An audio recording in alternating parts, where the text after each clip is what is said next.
안녕하세요. 저는 스마트워크 디렉터 최덕입니다.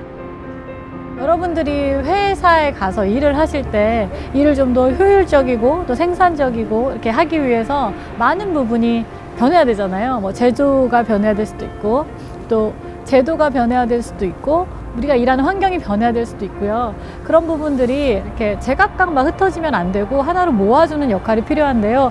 바로 그런 일을 하는 사람입니다. 네, 안녕하세요. 저는 현대경제연구원에서 일하고 있는 한대호라고 합니다. 최근에 주 52시간 제도가 나오면서 많은 분들이 좀 관심을 갖고 있는 것도 사실이고요. 한 60, 70년대부터 정부 주도하에 어떤 경제 발전을 이루면서 기업에서는 어떤 개인적인 측면보다는 정부나 조직 차원에서에 대한 고민들만 이루어졌지 개인들의 가치에 대해서는 그렇게 중요하게 생각하지 않았던 게 좀 사실이었던 것 같고요. 워라밸이라고 하면요, 사실 좀 많이 추상적으로 들려요. 그러니까 어떻게 해야 되는지 구체적인 어떤 가이드 같은 게 없기 때문에 워라밸 남 얘기 아니야?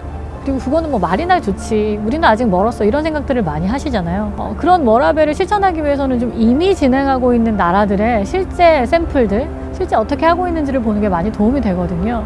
그걸 잘하고 있는 나라가 이제 유럽 나라 중에서 네덜란드고요.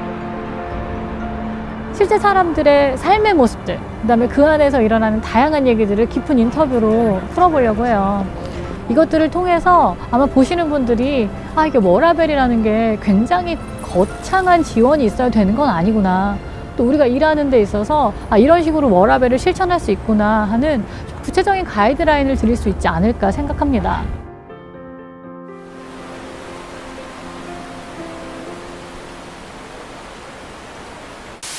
반갑습니다. 반갑습니다. 네.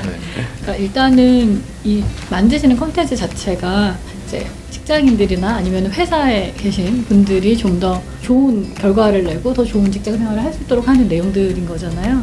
그래서 요즘에 그런 거랑 관련된 여러 키워드들이 좀 있지 않나 싶어요. 그래서 그런 얘기를 좀 해보면 어떨까 싶거든요. 아무래도 요즘에 주 52시간 근무제가 맞아요. 시행이 되면서 이제 우리나라에서도 각 회사가 이제 변화들이 좀 일어나고 있다고 하더라고요. 그게 좋은 방향으로 잘 정착이 됐으면 좋겠는데.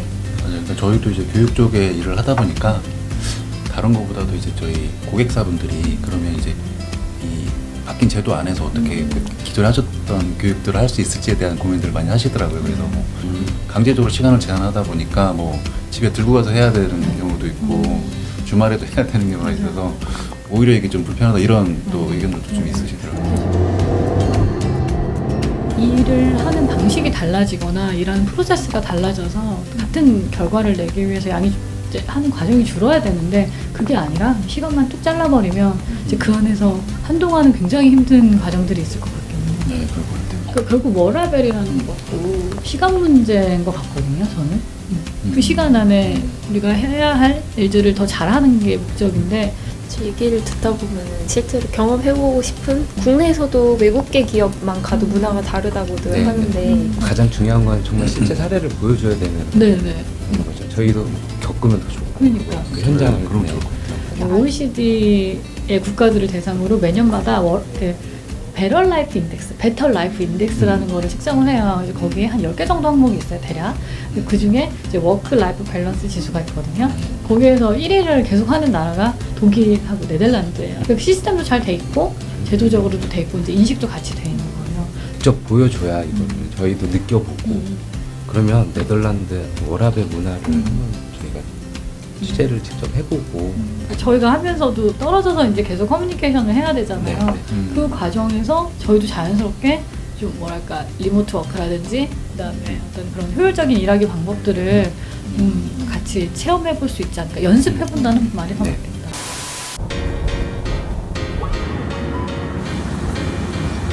드디어 출국을 하러 인천공항 제1터미널로 가고 있습니다. 근데 너무 설렜다. 너무 설레.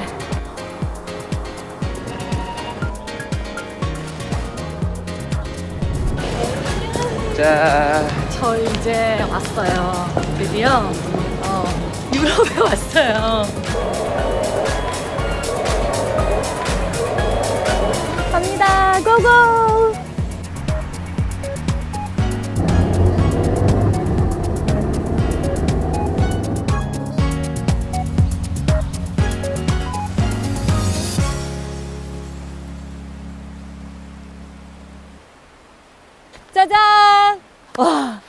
여기가 어딘지 아세요? 여기는요, 네덜란드의 암스테르담에서 약 한 45분 정도 떨어져 있는 한 마을입니다. 여기 치즈가 굉장히 유명한데요. 여긴 저희 숙소도 있고요. 바로 뒷마당이에요. 제가 오늘 여기 왜 왔는지 아세요?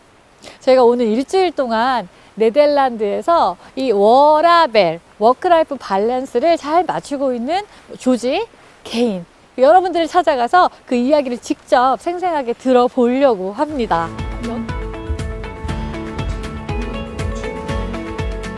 마크요. 마크는 재미있는 이력을 가진 친구였어요. 학교를 졸업하고 우리나라에서 스타트업을 이제 시작을 해서 우리나라 정부의 지원을 받으면서 스타트업들을 꽤 굉장히 또 어느 정도의 수준으로 올린 상태였고, 이제 그러다가 네덜란드에 오게 됐는데 그 이유가 아버지께서 이 시한부 선고를 받으셨대요. 그래서 가족과 조금이라도 있는 시간을 가지려고 이제 한국에서의 일을 잠시 정리를 하고, 완전히 정리한 건 아니고 정리를 하고 네덜란드로 돌아와서 현재는 지금 가족과 지내면서 일을 하고 있었죠. It was really touching interview.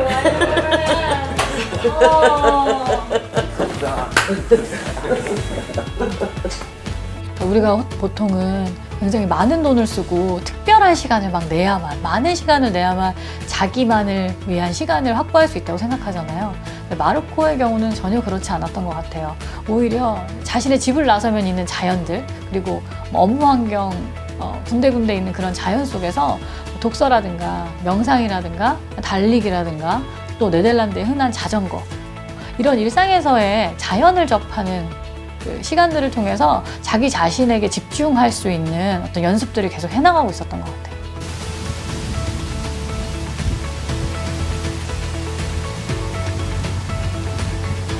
변보현수님은 유럽 최대 은행 중에 하나인 ABN 암로에서 리스크 관리팀에 계신 분이세요.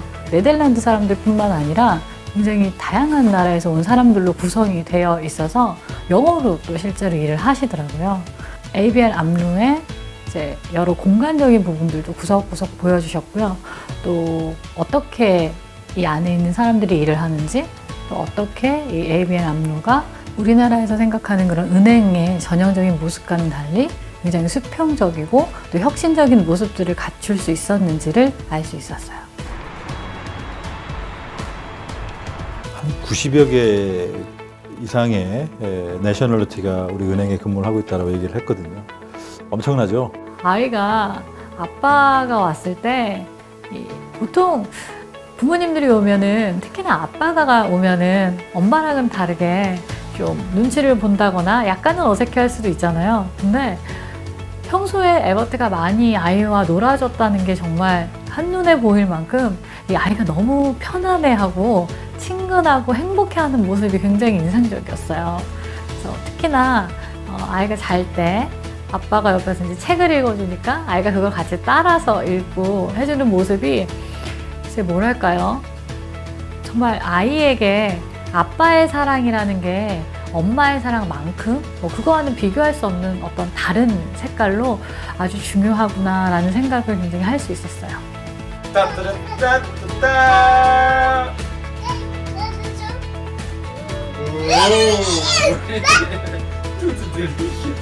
그러고 보니까 정말 저 역시도 제가 좋아하는 일들을 그 시간이 없다라는 핑계 안에서 못한 적이 많았었던 것 같아요.